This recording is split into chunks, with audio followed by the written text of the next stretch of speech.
Dear students, welcome to GATE Academy Plus. और अभी हमने जस्ट स्टार्ट किया था गेट एकेडमी प्लस के साथ। ढांडे सर का पहला वीडियो है कि हमारा ऑब्जेक्टिव क्या है, क्यों गेट एकेडमी प्लस है, प्लस का विजन क्या है, गेट एकेडमी के साथ ये जो प्लस टर्म आ गया है इसका विजन क्या, हमारा बेसिकली मोटो क्या है इसके पीछे, वो सारी बातें तो हो चुकी, वीडियो भी आ चुका।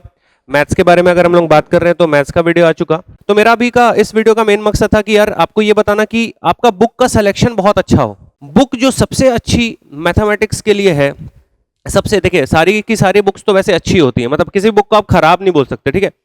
बट आगे के पॉइंट ऑफ व्यू से अगर सोचने के लिए, अगर नंबर ऑफ क्वेश्चंस की हम लोग बात करें यूनिवर्सिटीज के फॉर्म में, अगर मैं कवर करने की बात कर रहा हूं तो हम कैसे फॉर्म में सेलेक्ट कर सकते हैं। आपके सिलेबस के नीचे आपको टेक्स्ट बुक या रेफरेंस बुक्स लिखी होती हैं कि आप इसकी प्रिपरेशन करने वाले हैं। तो यूनिवर्सिटी के पॉइंट ऑफ व्यू से जो हमारी बुक होती है वो बहुत ही ज्यादा इंपॉर्टेंट उसका सिलेक्शन है। तो मैं कुछ बुक का नाम बताऊंगा, उसके अंदर के एडवांटेजेस बताऊंगा, तो आप आसानी से उन बुक के उन एडवांटेज या उन पोर्शन पे आप जाके सोच सकते हैं कि अच्छा इस बुक में ये ज्यादा अच्छा कंटेंट है तो हम कैसे उसको ग्रैप्स कर सकते हैं, ठीक है। तो पहली बात, अगर आप यूनिवर्सिटी की प्रिपरेशन कर रहे हैं और आपका सिलेबस इंजीनियरिंग मैथमेटिक्स का आपको यूनिवर्सिटी के लिए सिलेबस प्रिपेयर करना है, तो सबसे जो बेस्ट बुक है नंबर ऑफ क्वेश्चंस के वाइज, दैट इज बीवी रमन्ना, द फर्स्ट बुक, ठीक है।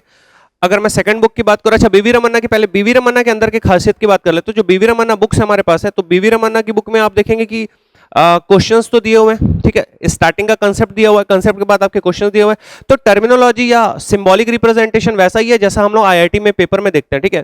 तो सिंबॉलिक रिप्रेजेंटेशन वाला पार्ट, मतलब आपको कहीं कंफ्यूजन नहीं होगा कि यार आर का मतलब वही आर है जो बाकी जगह पे होने वाला है। तो वैसे तो सारी बुक एक स्टैंडर्ड सिंबल्स को फॉलो करती है, मतलब एक प्रॉपर पद्धति होती है इन लोगों की, वो हम लोग फॉलो करते हैं। तो बुक में बीवी रमन्ना हो गई। अंदर के कंटेंट की बात करें तो कुछ पॉइंट्स उसमें दिए होते हैं, जैसे कि टॉपिक खत्म हो उसके बाद पॉइंट्स दिए हुए हैं, ठीक है। आपके पास कुछ पॉइंट्स दिए हुए हैं, उन पॉइंट्स को आप रीड कर सकते हैं, आप अपनी कॉपी में नोट कर सकते हैं। अगर आप कॉम्पिटिटिव एग्जाम की प्रिपरेशन कर रहे हैं तब की बात हो रही है।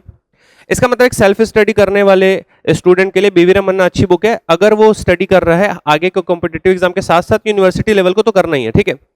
नंबर ऑफ क्वेश्चंस की अगर हम लोग बात करें तो डिफरेंट वैरायटी की क्वेश्चन में एक हमारी बुक आती है एच के दास की। एच के दास के साथ खासियत है कि नंबर ऑफ क्वेश्चन तो है, नंबर ऑफ एक्सरसाइज के अंदर क्वेश्चन बहुत ज्यादा है। तो एक्सरसाइज के अंदर क्वेश्चंस हैं, डिफरेंट वैरायटी के क्वेश्चन है, कई बार सिमिलर टाइप के क्वेश्चन, फिर वैरायटी चेंज होती है। तो एच के दास सर की जो बुक है वो भी काफी अच्छी बुक है। एच के दास सर की बुक आप परचेज कर सकते हैं या आप रेफरेंस के लिए यूज कर सकते हैं। आपकी लाइब्रेरी, आपके कॉलेज की लाइब्रेरी में अवेलेबल होती है, तो भैया गए वहां से बुक इशू कराया और देखा। और एक और खासियत जैसे मैं बता दूं आपको, एच के दास सर की बुक के बारे में खास चीज मैं बोलना चाहूंगा, इस बुक के साथ आपका फायदा हो जाएगा, आपको ऑब्जेक्टिव अप्रोच भी मिल जाएगी, ठीक है। तो आप जा सकते हैं, बुक देख सकते हैं और उसके बाद आप ऑब्जेक्टिव क्वेश्चंस को लगा सकते हैं। आप देखेंगे कि कुछ ऑब्जेक्टिव क्वेश्चन तो डायरेक्ट यार गेट के एग्जाम में आए हुए हैं, डेटा थोड़ा बहुत चेंज कर दिया और गेट के एग्जाम में वैसे क्वेश्चन दिख रहे हैं। तो ये हो गई बात किसकी, अगर एक ऑब्जेक्टिव के साथ नंबर ऑफ क्वेश्चंस की बात करनी है, एच के दास की बुक अच्छी हो गई। कंसेप्ट तो सब में सेम होता है, अगर मैं मैट्रिक्स कोई टॉपिक ले रहा हूं तो मैट्रिक्स का टॉपिक तो सब में सेम होने वाला है, इसका मतलब कंसेप्ट तो सब में सेम होने वाला है। कंसेप्ट मैथमेटिक्स के साथ साथ, कंसेप्ट के साथ साथ मैंने आपको बताया था प्रैक्टिस इंपॉर्टेंट है। तो प्रैक्टिस में डुअल फायदा किस में मिलने वाला है, एच के दास की बुक में। कैसे फायदा मिला आपको, आपने नंबर ऑफ क्वेश्चंस कन्वेंशनली भी सॉल्व कर लिए, आपने क्वेश्चन सॉल्व कर लिए कैसे, ऑब्जेक्टिव भी सॉल्व कर लिए, तो दोनों तरीके से आपको फायदा मिल गया, ठीक है। थर्ड अगर मैं नाम ले लूं बुक का, तो थर्ड आप परचेज कर सकते हो या रेफरेंस के लिए ले सकते हो, बीएस गरेवाल सर की बुक, बहुत ही अच्छी बुक है।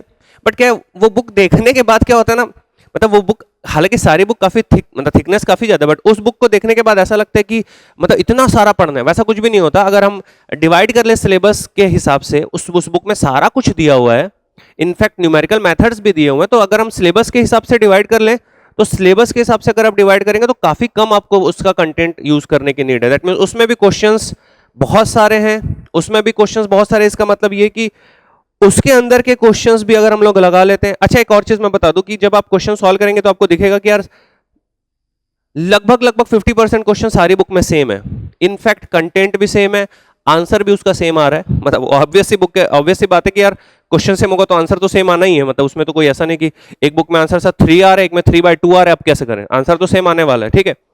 तो बीएस गरेवाल की बुक में क्या है कि आपको एग्जाम्पल्स, जो सॉल्व एग्जाम्पल दिए हुए हैं, उसके अंदर की जो टेक्निक हमारे पास है उसको आप देखेंगे तो आपको थोड़ा सा शॉर्ट फॉर्म में टेक्निक्स मिल जाती हैं। Short form in the sense क्या होता है कि आपके जो नंबर ऑफ स्टेप्स हैं काफी शॉर्ट किए हुए हैं, ठीक है। मतलब क्या होता है कि एक इंटीग्रेशन आपने उठाया, उस इंटीग्रेशन को आप देख रहे हैं, तो आप जब खुद से सॉल्व करते हैं, उन्होंने बहुत अच्छा किया ऐसा, उन्होंने इसलिए बहुत अच्छा किया, सारी बुक में कुछ ना कुछ खासियत होती है, उनकी बुक में खासियत है कि उन्होंने काफी अच्छा किया ताकि स्टूडेंट खुद ही उस चीज को क्या करेगा, सॉल्व करेगा। अगर पूरा का पूरा सॉल्यूशन हमारे पास दिया हुआ है तो आप यार एफर्ट नहीं मारते हो, पता है, आप देख लेते हो, अच्छा एग्जांपल में ये दिया हुआ है। उन्होंने अपने एग्जांपल में क्या किया, 2-3 स्टेप हटाई हुई हैं, इससे क्या हुआ कि आप खुद भी सॉल्व कर सकते हैं, तो एग्जांपल आप अच्छे से देख सकते हैं। मतलब ये कि आप एग्जांपल देखे, आपने इंटीग्रेशन सॉल्व किया, आपने डिफरेंशियल इक्वेशन सॉल्व किया, ये तो हो गई यूनिवर्सिटी के हिसाब से। तो मैंने नाम क्या लिया, मैंने नाम लिया फर्स्ट बीवी रमन्ना बुक, मैंने नाम लिया आपके पास एच के दास सर की बुक, मैंने नाम लिया BS गरेवाल सर की बुक, एक आते इरविन क्रिजिंग की बुक, ठीक है, वो ऑथर बाहर क्योंकि मैं ये नहीं बोल रहा कि क्योंकि क्या होता है कई बार आप फर्स्ट आपने देखा रेफरेंस और आपने बुक उठा ली, फिर आपको दिख रहा है कि यार इससे मेरे को उतना अच्छे से समझ क्यों नहीं आ रहा, क्योंकि क्या होता है लैंग्वेज कई बार डिफर कर जाती है। For example I am speaking in Hindi, तो कई बार कई स्टूडेंट को होता है कि यार हिंदी से आप उतने अच्छे फैमिलियर नहीं हो, तो जब लिखने की बात आती है तो सिमिलर पॉइंट ऑफ व्यू से मैं बात करूं कि आपको थोड़ा सा फैमिलियर फीलिंग नहीं आएगी। बुक बहुत ऑसम है, बट फैमिलियर फीलिंग के लिए आपको जरूरी है कि आप अगर बात करें, और वैसे भी एक प्रिपरेशन या यूनिवर्सिटी हो चाहे कोई भी एग्जाम हो, प्रिपरेशन करने के लिए more than 2 books are sufficient, right. तो 2 बुक्स में कई बार हम क्या करते हैं कि यार अब सारा कंटेंट सेम, तो अब मैं बुक का स्टाइल बता देता हूँ कि कैसे स्टाइल से आप उसको पढ़ सकते हैं। कई बार होता है कि हमको पता ही नहीं होता कि बुक पढ़नी कैसे है, पहली बात। तो बुक पढ़नी कैसे, तो अब बुक पढ़नी कैसे, तो सर हमने पेज खोला, चैप्टर का नाम पढ़ा और हमने देखा इंट्रोडक्शन और हमने पढ़ना चालू कर दिया, ठीक है। वो तो खैर ऐसा, अब आप बोलेंगे सर पढ़ना तो ऐसे ही होता है, एग्जैक्टली ऐसे ही पढ़ना है, सभी को ऐसे पढ़ना है, बट अंदर के कंटेंट कैसे लेने। फॉर एग्जांपल बीवी रमन्ना की बुक है, तो आपको अंदर के कंटेंट लेने कैसे, आपके पास जो क्वेश्चन के बाद या आपके साथ जो क्वेश्चन के साथ हिंट या नोट दिए हुए हैं, या आपके सॉल्यूशन वाले पार्ट में जो एग्जांपल्स दिए हुए हैं, दैट इज ऑसम, ठीक है। आप वहां से अपना गेन कर सकते हैं, ठीक। कंसेप्ट जो दिया हुआ बीवी रमन्ना में, उस स्टाइल को आप ले सकते हैं। कुछ कुछ शॉर्टकट्स दिए हुए हैं, उन शॉर्टकट्स को आप ले सकते हैं, ठीक। ये आपने सेलेक्ट कर लिया बीवी रमन्ना सर की बुक से।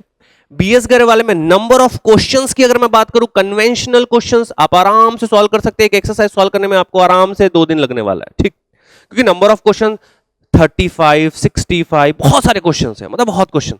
तो नंबर ऑफ क्वेश्चन चाहिए, कंसेप्ट चाहिए, तो हम बात कर लिए बीवी रमन्ना सर की बुक और अंदर के कंटेंट्स ले लिए हमने। अगर हम नंबर ऑफ क्वेश्चंस की बात कर रहे हैं, हमने BS गरेवाल सर की बुक सेलेक्ट कर ली। अगर हम बात कर रहे हैं कि यार ऑब्जेक्टिव की तरफ भी मूव करना है, तो अच्छे ऑब्जेक्टिव के क्वेश्चंस की हम बात कर रहे हैं, तो हमने सेलेक्ट कर लिया HK दास सर की बुक। मेरे ख्याल से I think S Chand publication से वो बुक आती है, तो ये सारी बुक ले लिया। इसके बाद कैलकुलस के और क्वेश्चन की प्रैक्टिस करनी है, हम थॉमसन सर की बुक ले लिया हमने। और कोई अगर प्रैक्टिस करने का मन है, सपोज करो हमको सिर्फ अपने यूनिवर्सिटी के ही क्वेश्चन लगाने हैं, ठीक है।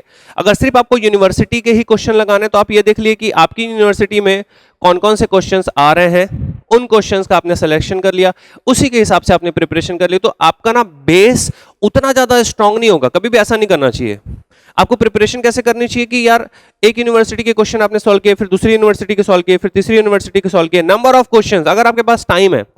और रिवीजन कैसे करना चाहिए, अपनी यूनिवर्सिटी के क्वेश्चन आप रिवीजन कर लिए। That means when you are practicing, that means आप सारी यूनिवर्सिटी के क्वेश्चन सॉल्व कर लो, और जब आपका एग्जाम आया फॉर द रिवीजन टाइम, आपने प्रैक्टिस किसके क्वेश्चन कर लिया, अपनी यूनिवर्सिटी के। तो उसकी हो सकता है कोई स्पेसिफिक आपकी यूनिवर्सिटी की अलग बुक हो जो मुझे ना पता हो, जैसे एक बाली सर की भी बुक आती है, कोई पर्टिकुलर यूनिवर्सिटी के लिए होती है। तो अब बुक्स की अगर मैं बात करूं, 3 हमले अपने रेफरेंस के लिए रख सकते हैं। रमन्ना सर की बुक रख सकते हैं, दास सर की बुक रख सकते हैं, HK दास सर की बुक रख सकते हैं, और रख सकते हैं हम लोग BS गरेवाल बुक, ठीक है। तो इतनी बुक्स के अंदर के कंटेंट को कैसे पढ़ना है जस्ट मैंने भी बताया आपको। तो हमारा सब्जेक्टिव और ऑब्जेक्टिव अप्रोच दोनों ही इंप्रूव हो जाएगा यहां से। तो ये तो हो गई मैथमेटिक्स की बुक्स की बात। तो इन्हीं बुक्स के ही हो सकता है मैं कुछ क्वेश्चन सेलेक्ट करूं, हो सकता है कुछ क्वेश्चन अपने तरीके से हम सॉल्व करें। जब क्वेश्चन सॉल्व करने की बारी आती है तो हमको चाहिए होता है कि यार एक अच्छा क्वेश्चन ऐसा हो जिसको हम प्रॉपर तरीके से डील कर सके। तो हम यहाँ पर अब जब क्वेश्चन की बात करेंगे तो इन बुक्स के अलावा भी और डिफरेंट बुक से भी मैं उठाऊंगा।